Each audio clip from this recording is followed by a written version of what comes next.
Hello there, Jamie. Well, look, he will be wanting to take away a few achievements from this trip. One of those will be to getting more aid into the Gaza Strip via the Kerem Shalom crossing. We are hearing now that Israel may be opening that key crossing, which used to take in 60% of those trucks before this blockade was imposed on the Strip. He'll also be pushing Israel to once again limit these humanitarian casualties on the ground, civilian casualties on the ground. Also pushing Israel that it's losing this international support due to what the US is calling this indiscriminate bombing campaign. And look, this is something that is hurting President Biden at home also. Now, another issue of contention here, Jamie, will be potentially a time frame that Sullivan is expected to give the Israelis, that it needs to wrap this war up within a certain time frame there. That is expected to potentially be the end of January. But look, this is something that the Prime Minister Benjamin Netanyahu certainly isn't happy about.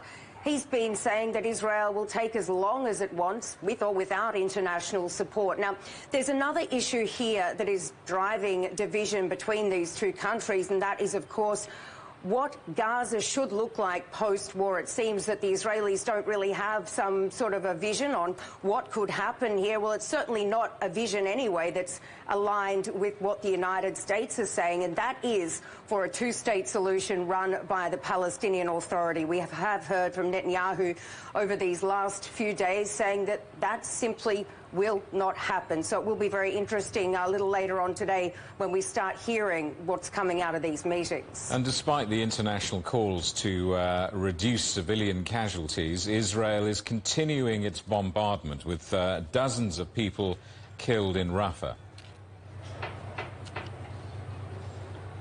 You're certainly right. And look, this is an area that Israel declared a safe zone. It did put out an announcement a little earlier today saying there would be a 4-hour window where nothing would happen down there, no airstrikes. But look, we are hearing that people are still being pulled from under the rubble.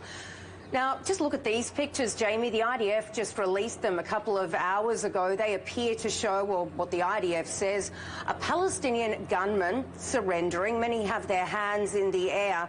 This is at the Kamal Adwan hospital in the northern part of the Strip. But this is that same hospital that was raided by Israeli forces over the last few days. Now, some of these people are seen putting weapons on the ground, and this is an area that Israel considers a Hamas stronghold.